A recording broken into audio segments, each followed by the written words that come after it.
আসসালামু আলাইকুম ছোট্ট সোনামণিরা, তোমরা সবাই কেমন আছো? আমি আবার চলে এসেছি তোমাদের জন্য একটি নতুন ক্লাস নিয়ে। আজকে আমরা প্রথম শ্রেণীর আমার বাংলা বইয়ের পাঠ 34 থেকে জানবো। তাহলে চলো ক্লাসটি শুরু করা যাক। পাঠ 34, বর্ণ শিখি। অনুস্বার, বিসর্গ, চন্দ্রবিন্দু। শুনি ও বলি। অনুস্বার, অনুস্বারের রং। এখানে আমরা দেখতে পাচ্ছি রং দিয়ে একটি বাক্য দেওয়া আছে। চলো আমরা বাক্যটি পড়ি। রং দিয়ে ছবি আঁকি, ফুল ফল গাছ পাখি। এখানে আমরা ছবিতে দেখতে পাচ্ছি এখানে রং দিয়ে ছবি আঁকা হয়েছে।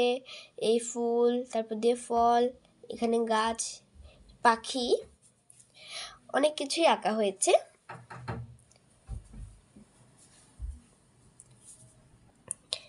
বিসর্গ, বিসর্গতে দুঃখ। দুঃখ ভুলে সুখী হও, যেন তুমি একা নও। এখানে আমরা ছবিতে দেখতে পাচ্ছি একটি ছেলে, সে দুঃখ পেয়ে কান্না করছে। তো তোমরা কিন্তু কাউকে দুঃখ দিবে না, সুখী হওয়ার চেষ্টা করবা। এখন আমরা একটু নিচের দিকে চলে যাব। চন্দ্রবিন্দু, চন্দ্রবিন্দুতে চাঁদ।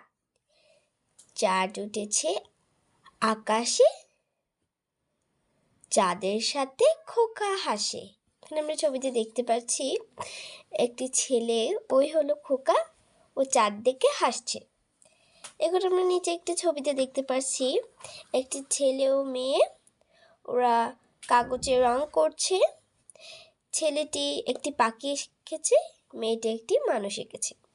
আশা করছি এই পার্টটি তোমরা বুঝতে পেরেছো, বা এই পেজটি তোমরা বুঝতে পেরেছো। এখন আমরা পরের পেজে চলে যাব। ছবি দেখি, শব্দ বলি। এখানে আমরা অনেকগুলি ছবি দেখতে পাচ্ছি। চলো ছবি দেখি এবং শব্দ বলি। আমরা একটি ছবিতে দেখতে পাচ্ছি ফড়িং। এখানে শব্দ দেওয়া আছে ফড়িং। তোমরা কি ফড়িং কোনোদিন দেখেছো? আমি কিন্তু দেখেছি। এখানে আমরা দেখতে পাচ্ছি একটি ছেলে, সে দুঃখ পেয়েছে। এখানে ছবি নিচে শব্দ দেওয়া আছে দুঃখ। আমরা আরেকটি ছবিতে দেখতে পাচ্ছি একটি হাঁস, এখানে শব্দ দেওয়া আছে হাঁস। এখন আমরা নিচে কিছু বাক্য দেওয়া আছে, চল এগুলো আমরা পড়ি। শুনি ও বলি। ফুলের বনে ফড়িং উড়ে বেড়ায়, সুখ ও দুঃখ মিলেই জীবন, হাঁস প্যাক প্যাক করে ডাকে। আমরা নিচে দেখতে পাচ্ছি অনেকগুলো হাঁস ছবিতে দেওয়া আছে। পড়ি। অনুস্বার, বিসর্গ, চন্দ্রবিন্দু। লিখি। এখানে বর্ণ আছে অনেকগুলো। অনুস্বার, বিসর্গ, চন্দ্রবিন্দু, এগুলো কিন্তু ডট দিয়ে বর্ণ দেওয়া আছে। চলো এখন আমরা এখানে হাত ঘুরিয়ে লিখব।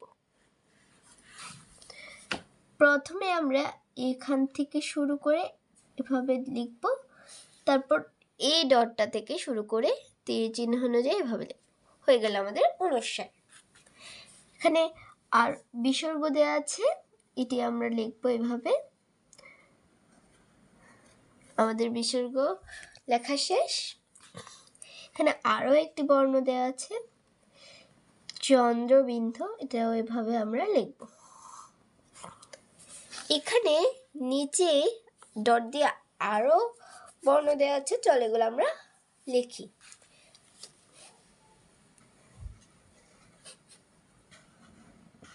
এভাবে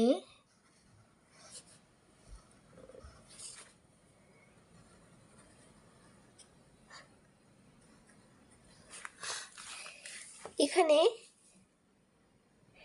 আমাদের লেখা শেষ। এখন আমরা নিচের দিকে চলে যাব আরেকটু। এখানে নিচে 3টি বক্স দেওয়া আছে।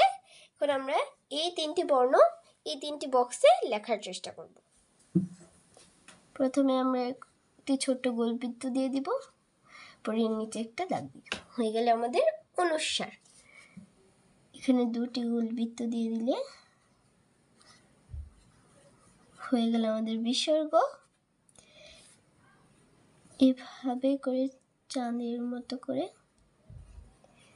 এভাবে একটি গুরুত্ব দিয়ে দিলে হয়ে গেল আমাদের চন্দ্রবিন্দু। আশা করছি এই পাঠটি তোমরা ভালোভাবে বুঝতে পেরেছো। চলো এখন আমরা পরের পাঠে ফিরে যাই।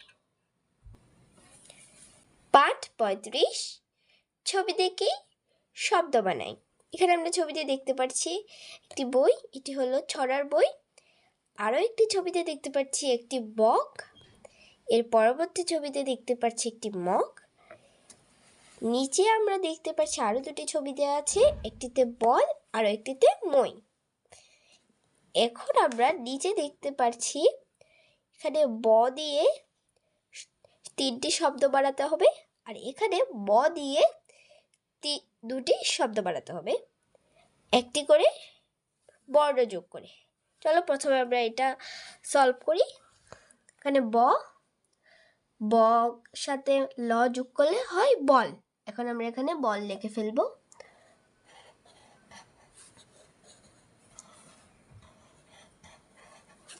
বল। বয়ের সাথে হর্ষই যুক্ত করলে হয় বই। এখানে আমরা বই লিখে ফেলবো।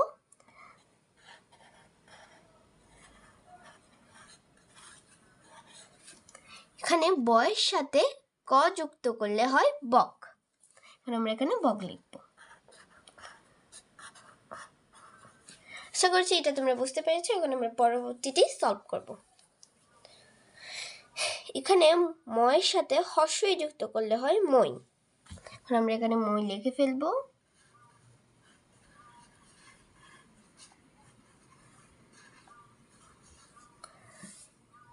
ময়ের সাথে ঘ যুক্ত করলে হয় মগ।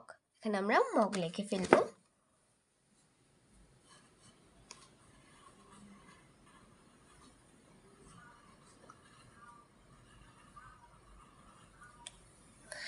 আশা করছি এই পাঠটিও তোমরা বুঝতে পেরেছো।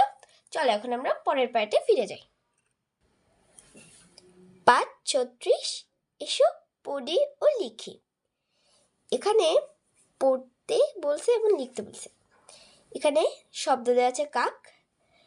কাক দিয়ে একটি বাক্য দেওয়া আছে, কাক ডাকে। এখানে আরেকটি শব্দ দেওয়া আছে ঘি। এখানে ঘি দিয়ে একটি বাক্য দেওয়া আছে, ঘি কিনি। আরও একটি শব্দ দেওয়া আছে নীল। এখানে নীল দিয়ে বাক্য দেওয়া আছে, নীল আকাশ। এখন আমরা একটু নিচের দিকে চলে যাব। এখানে নিচে বলা হয়েছে পড়ি ও লিখি। এখানে আমরা পড়ব এবং লিখব। কাক, ঘি, নীল। এখানে নিচে লেখার জন্য হালকা করে দেওয়া আছে। এখন আমরা এখানে লিখব হাত ঘুরিয়ে।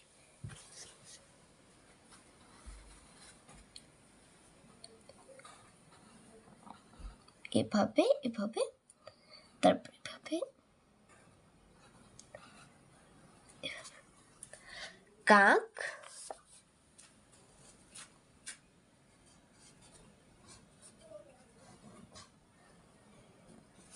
ঘি,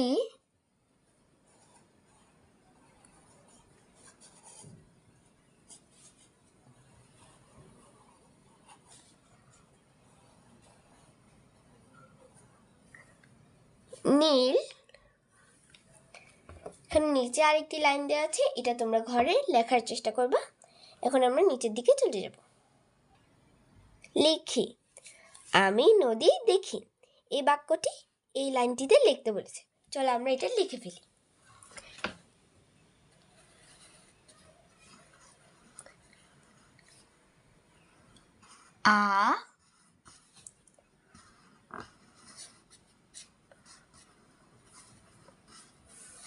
মহাশয়কার মি, আমি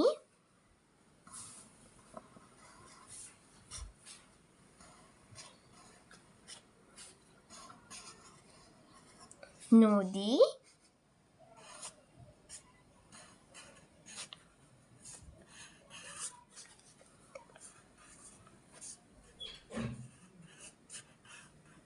দেখি, আমি নদী দেখি। এখানে একটা চিহ্ন।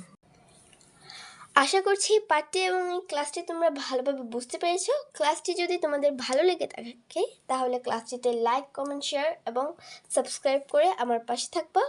সে পর্যন্ত তোমরা ভালো থাকো, সুস্থ থাকো। তোমাদের জন্য শুভকামনা রইল। আসসালামু আলাইকুম।